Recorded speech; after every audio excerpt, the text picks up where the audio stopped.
Halo guys, welcome back to the stories. Mari kita lanjutkan cerita Abang Oyan yang makin minggu itu makin seru. Apalagi ini lagi ceritanya di klanku nih. Wah, banyak tetua dan orang-orang yang gak suka sama dia guys. Ujung-ujungnya pasti bakal bertarung. Di part ini bakal seru banget karena akhirnya Xiaoyan bertemu dengan kekasihnya Sun Cie.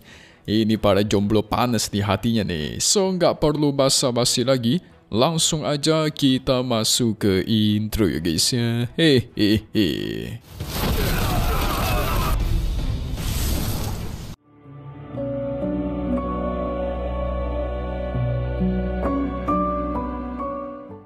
Yang Hao menantang Xiaoyan buat turun ke bawah arena dan bertarung. Mendengar namanya Xiaoyan, tentu semua orang menggosipkan dia. Di mana namanya Xiaoyan itu sangat terkenal akhir-akhir ini. Murid dari Yao Junze alias Xiao Zheng. Xiaoyan tahu maksud jahatnya Yang Hao, maka akan dia terima duel ini di hadapan semua orang. Segera dia pun turun ke bawah arena guys. Yang Hao langsung memulai serangan, tetapi dia terlalu lambat untuk mengikuti langkah 3000 petir milik Abang Oyan. Sekalipun dia sudah melancarkan serangan dua ular super cepat, itu sama aja. Nggak ada yang bisa mengenai Abang Oyan. Pertarungan jarak dekat pun hasilnya sama guys. Sebaliknya Yang Hao itu dikenai serangan jiwa, sampai jiwanya lepas dari tubuh. Ini mah Abang Oyan kita cuma main-main doang nih. Yang Hao melancarkan puluhan lengan raksasa. Lagi-lagi Abang Oyan menghindari semuanya menggunakan langkah 3000 petir dengan tangan di belakang punggungnya gitu guys. Terjadilah adu kekuatan super dahsyat dan tuar. Gantian sekarang Xiaoyan menyerang balik. Teknikmu terlalu lemah. Yang Hao pun dipukul habis-habisan karena kalah kecepatan. Dengan penuh murka, dia menggunakan serangan segel pembalik lautan. Tapi belum sempat menyelesaikan teknik itu, Xiaoyan berpindah ke belakangnya lalu memukul dia tanpa henti. Dipukul udah seperti samsak tinju hidup guys. Yang Hao sudah terpental, dia menyelesaikan segel pembelah buminya. Xiaoyan mencoba teknik barunya yang baru. Seketika seluruh daerah pun dipenuhi oleh kekuatan api yang super panas. Bahkan lava api dari dalam bumi pun itu dia panggil keluar guys. Yes, itu adalah teknik api penggeser bumi. Yang Hao pun diserang oleh badai api super besar milik Xiaoyan sampai angus. Para penonton bisa merasakan hawa panas yang sangat dahsyat. Yang Hao yang udah sekarat pun, Xiaoyan lempar ke ujung arena guys. Hahaha, kalah telak kan? Cuman kroco biasa tapi pedenya minta ampun. Melihat kekuatan Xiaoyan yang begitu luar biasa, tentu banyak yang senang dan banyak yang tidak. Ada yang menganalisa kekuatannya Xiaoyan. Walaupun dia baru tahu Jun bintang 5 tapi memiliki api surgawi. Gak heran dia sangat dahsyat.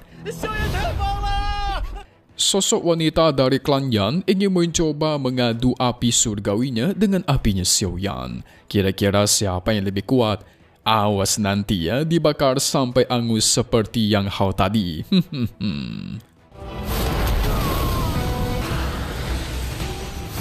Yang Hao babak belur, muncullah sosok botak yang bernama Lin Xiu. Dia ini adalah kakak kedua Yang Hao guys. Gara-gara kekalahan Yang Hao membuat malu sisi klanku. Lin Xiu pun turun tangan dan mengajak Xiaoyan untuk berduel. Lucu banget ya. Giliran kalah abangnya muncul guys. Tapi baru aja mau berduel nih, tiba-tiba muncullah sosok yang sangat kuat, yaitu Tetua Kusun. Tetua Kusun menyuruh dia berhenti membuat keributan. Tindakan mereka ini sudah menyinggung tamu, itu sangat memalukan. Kan Xiaoyan hitungannya tamu dari pavilion Xingyan nih. Ya gimana sih botak? Tadi ngatain Yang Hao udah bikin malu, dia sendiri juga bikin malu guys. Gak ada pilihan, mereka pun mundur dari sana. Setelah itu Tetua Kusun mengumumkan kalau duniaku atau dunia kuno bakal dibuka dalam 3 hari lagi. Nanti semua orang bakal melewati gerbang luar angkasa untuk pergi ke Gunung San kuno. Dan mereka bakal masuk ke sana nanti.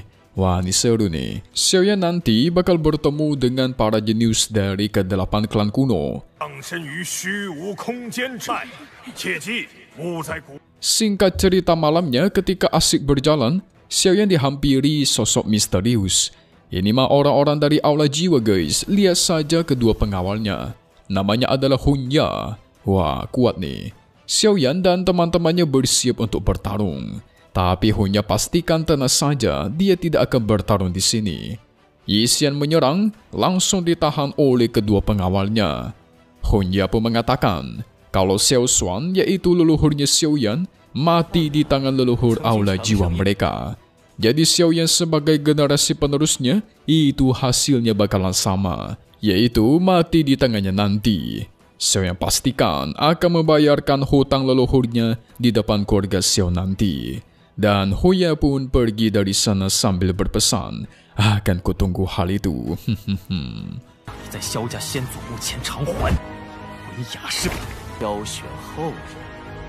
Singkat cerita, mereka pun dibawa teleportasi ke Gunung San kuno menggunakan kapal. Ada dua orang yang mengajak Xiaoyan berkenalan. Yang pria bernama Ho San, yang wanita bernama Ho Zhe. Mereka ini berasal dari klan Yan, alias klan api. Ho Xuan menebak Xiaoyan ikut dalam perjalanan ini pasti mengincar yang namanya Tianmu. Jadi Tianmu itu adalah makam dari orang-orang kuat terdahulu yang bertahan ketika di zaman kuno guys. Nah makanya leluhur Xiao Xuan kemungkinan ada di dalam sana. Orang-orang kuat ini meninggalkan bekas energi mereka. Selama mereka bisa mengalahkan bekas energi itu, maka mereka bisa menyerapnya dan meningkatkan kekuatan. Dan katanya cuman orang-orang dari ke-8 klan kuno lah yang bisa memasuki Tianmu ini. Wah, sangat kebetulan Xiaoyan bisa bertemu dengan makam leluhurnya Xiao Xuan. Di seberang sudah ada jenius yang terus menatap mereka. Namanya adalah Yao Xingxing dari klan Yao. Yao Xing ini terkenal sangat kuat guys. Seorang alkemis tingkat 8 yang berarti setara dengan Abang Oyen kita. Ngomongin klan Yao berarti itu klannya Guru Yao Lao dong. Gak lama dari itu muncullah si botak Lin Xiu. Muncul lagi si botak nih. Dia datang menyampaikan pesan dari panglima tertingginya untuk mengajak Xiaoyan mengobrol berduaan di dalam. Apalagi nih guys, ngajak duel lagi kah?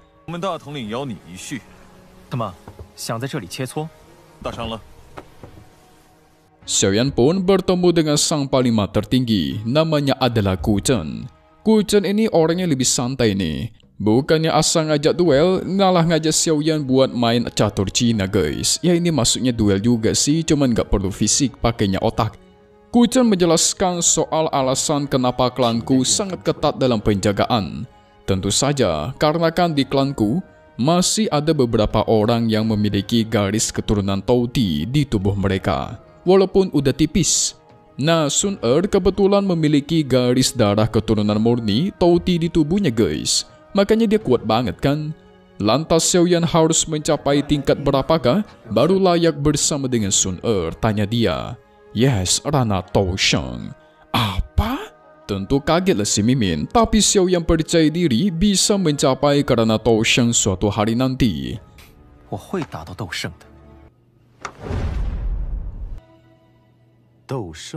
Nah, masalahnya di klanku, itu banyak sekali jenius yang lebih hebat daripada Xiaoyan, tapi mereka juga nggak percaya diri bisa mencapai karena Tou Sheng, kata si Ku Chen. Ya, kalau orang lain nggak yakin bukan berarti aku juga nggak yakin dong. Lagi pula, aku bukanlah orang yang wajib memiliki garis keturunan Tauti untuk mencapai Tou Sheng. Wah, Xiaoyan kita pada akhirnya memenangkan duel catur Cina lalu pergi dari sana. Itu sudah cukup membuktikan tekad dan kekuatannya guys. Membuat Ku Chen terdiam. Mereka sebentar lagi akan mencapai ke Gunung San kuno. Sang tetua memperingatkan agar jangan ganggu dan berbuat onar di sini. Karena di dunia kuno ini, mereka bakal diusir kalau berani macam-macam. Gak lama dari itu, mereka pun sampai ke duniaku alias dunia kuno.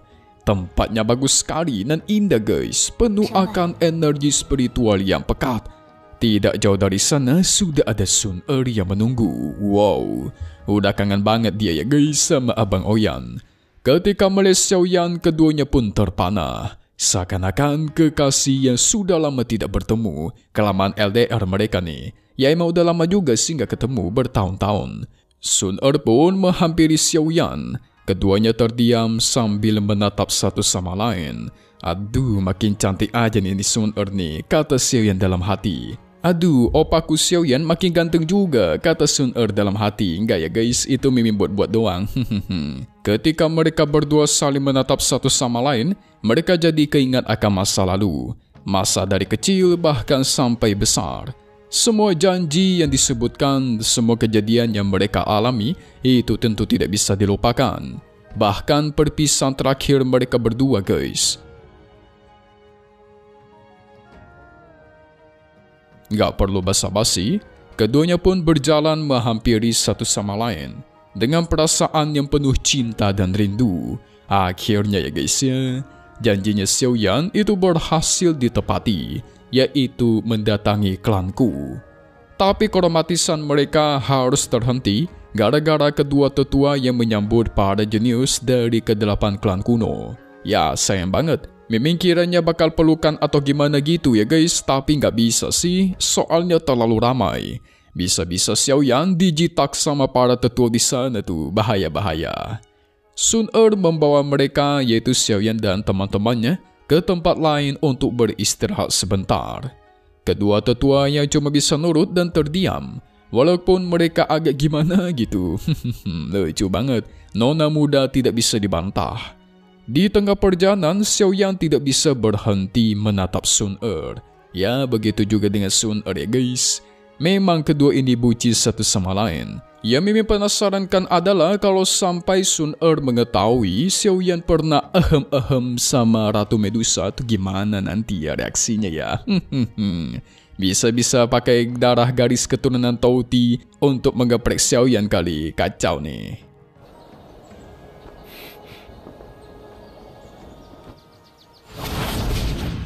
Namun tiba-tiba kondisi pun menjadi gelap dan tiba-tiba Xiao Yan dikepung oleh ratusan serangan yang menghalangi dirinya.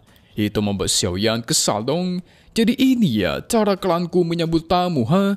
Dia hancurkan semua serangan itu yang mengelilingi tubuhnya. Tentu Sun Er ikutan kesal. Tetua tidak sopan menyerang tamu sampai mengancam nyawa. Sang tetua hanya beralasan, itulah cuma candaan. Dia sudah lama tidak mengetes jenius berbakat dari klan lain. Jadi sekali-kali pengen dia tes. Itu mah ngetes apaan tuh? Masa pakai serangan yang mengancam nyawa ya kan gak beres nih. Padahal ini adalah hari di mana klanku menyambut para tamu. Sampai-sampai Sun Er mengusir tetua itu dan kondisi pun jadi normal lagi. Sun Er tentu jadi nggak enak akan kejadian yang tadi. Ya, untungnya si Abang Oyen kita baik-baik saja ya.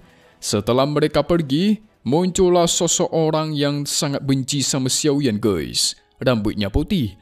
Dia benci dan ingin membantai Xiao Yan nanti. Sepertinya dialah yang melancarkan serangan tadi. Ataukah bukannya, kita masih belum tahu. Singkat cerita, Xiao Yan dibawa ke tempat penginapan. Muncullah sosok tetua Lin Lao. Wah, inilah muka aslinya guys. Setelah sekian lama akhirnya kita melihat mukanya. Lin Lao ini baik sekali sama Xiao Yan. Dia bahkan menceritakan bagaimana Sun Er yang bekerja begitu keras dalam beberapa tahun ini untuk meningkatkan garis keturunan Tautinya. Sayangnya cerita dia dihentikan oleh Sun Er karena malu-maluin. Moga aja para tetua nanti menerima kehadiran Xiao Yan ya. Sun Er menjelaskan upacara pendewasaan besok. Para anggota klan yang mengikuti upacara ini akan bertarung dengan cara memilih siapa saja yang ingin mereka duel. Jadi nanti Xiao Yan pasti bakal diincar nih sama orang-orang yang gak suka sama dia guys. Dan tentu dia harus mempersiapkan diri untuk membuktikan kekuatannya di hadapan para tetua klanku dan membuktikannya di hadapan ke-8 klan kuno. Wow, seru nih ya guys. Kira-kira siapakah yang bakal Xiao Yan ajak duel nanti ya? Tapi lebih tepatnya sih dia yang diajak duel. So kita lihat deh. Cuplikan spoiler untuk part 150 BTTH di minggu depan. Ini bakal seru banget. Langsung aja gini guys. Dari awal saja Xiaoyan udah langsung dihadapkan pertarungan. Jadi yang bakal mengajak duel tadi adalah si sosok pria berambut putih yang ingin membantai dia tadi guys. Xiaoyan pun bertarung habis-habisan melawan dia sampai mengeluarkan semua kekuatan. Sampai-sampai ikat rambutnya itu copot. Musuhnya kuat banget. Dia menunjuk Xiaoyan buat naik ke atas arena buat bertarung. Seru ini sih. Full pertarungan. Apakah ujung-ujungnya dia bakal seperti Yang Hao? Ya moga aja tidak ya. Kalau kayak Yang Hao mah gak seru. Terlalu kroco. Hehe. Selesai dulu untuk part hari ini ya guys. Kita tunggu lagi di minggu depan dan pastinya cuma di sini. The Stories. Thank you buat kalian semua nonton dan selalu support channel Mimin. Semoga kalian semua sehat selalu. Memang pamit undur diri dulu. Kita bakal ketemu lagi di video-video selanjutnya. Oke kalau gitu. See you guys.